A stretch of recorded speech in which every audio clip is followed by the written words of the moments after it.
आज एक अशा कथेच्या दुनियेत जाऊया जी आपल्याला कुटुंब, आठवणी आणि प्रेमाच्या निस्वार्थ शक्तीवर विचार करायला लावेल. ही गोष्ट आहे यशवंत नावाच्या एका लहान मुलाची, ज्याच्या शेवटच्या काही शब्दांनी त्याच्या कुटुंबाच्या मनावर एक कधीही न पुसणारी अशी छाप सोडली. कथेची सुरुवात होते एका अगदी साध्या वाक्याने. त्या दिवशी शनिवार होता, एकादशी होती. पण हे साधं वाटणारं वाक्य खूप महत्वाचं आहे, कारण यातली एकादशी हा जो पवित्र दिवस आहे तो या कथेच्या शेवटी एका खोल भावनिक आणि आध्यात्मिक विश्वासाचा आधार बनतो.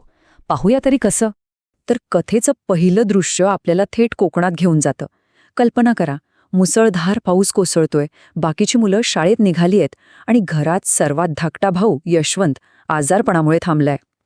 हे एक अगदी शांत, नेहमीसारखं दिसणारं चित्र आहे, नाही का? पण थांबा, हे चित्र लवकरच बदलणार आहे. आणि इथेच घरात थांबलेल्या यशवंताचा तो साधा वाटणारा आजार अचानक एक गंभीर, जीवघेणं वळण घेतो. कुटुंबाच्या मनातली जी काही थोडीफार चिंता होती तिची जागा आता प्रचंड भीती घेते आणि कथेला एक अनपेक्षित दुःखद कलाटणी मिळते.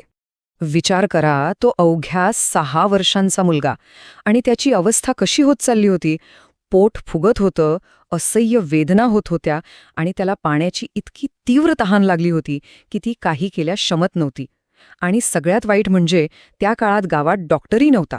त्यामुळे घरगुती उपचारांशिवाय कुटुंबाकडे दुसरा कोणताही पर्याय नव्हता आणि त्यांची हतबलता वाढतच चालली होती. परिस्थितीचं गांभीर्य इतकं वाढतं की मोठ्या भावंडांना शाळेतून तातडीने घरी बोलावून घेतलं जातं. आणि ते घरी पोहोचतात तेव्हा काय दिसतं? तर फक्त आजारी भाऊच नाही, तर चिंतेने ग्रासलेल्या गावकऱ्यांनी भरलेलं अख्खं घर. या एका दृष्ट्यातूनच त्या कुटुंबावर कोसळलेल्या संकटाची तीव्रता आपल्या लक्षात येते. यशवंतला फक्त शारीरिक वेदना होत नव्हत्या, त्याला एक भावनिक जखमही आतून पोखरत होती. ही जखम त्याला आदल्या दिवशी घडलेल्या एका घटनेमुळे झाली होती, ज्यामुळे त्याच्या मनात कुठेतरी अन्यायाची भावना घर करून बसली होती. आणि ह्या सगळ्या भावनिक दुःखाचं मूळ कशात होतं माहितीये का? तर अंगणात वाळत घातलेल्या चण्याच्या डाळीत. हो, ह्याच डाळीमुळे एक मोठा गैरसमज झाला, ज्याचे परिणाम यशवंताच्या त्या लहानग्या मनावर खूप खोलवर झाले होते. आजीचे ते धारदार शब्द, "डाळ खातोस करे चोरा?" विचार करा, चोर हा शब्द त्या लहानग्या जीवाला किती लागला असेल. आजीच्या आरोपाला उत्तर देताना यशवंत आपल्या आईसमोर व्याकुळ होऊन स्वतःला निर्दोष सिद्ध करायचा प्रयत्न करतो. "आई, मी देवाशपथ नाही हो खाल्ली डाळ." त्याच्या या शब्दात फक्त नकार नाहीये, तर एका लहान मुलाची निरागसता आहे आणि आपल्याच माणसांनी विश्वासघात केल्याची एक तीव्र भावना आहे.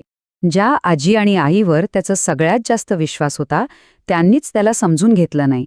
याच गोष्टीमुळे त्याच्या मनात एकटेपणाची आणि अन्यायाची एक खोल भावना तयार झाली, जी त्याच्या शारीरिक वेदनांइतकीच त्याला त्रास देत होती. आणि आता कथा वर्तमानात परत येते, कथेच्या त्या परमोच्च बिंदूवर, आई आणि मुलामधला तो शेवटचा, अत्यंत प्रेमळ आणि हृदयस्पर्शी संवाद.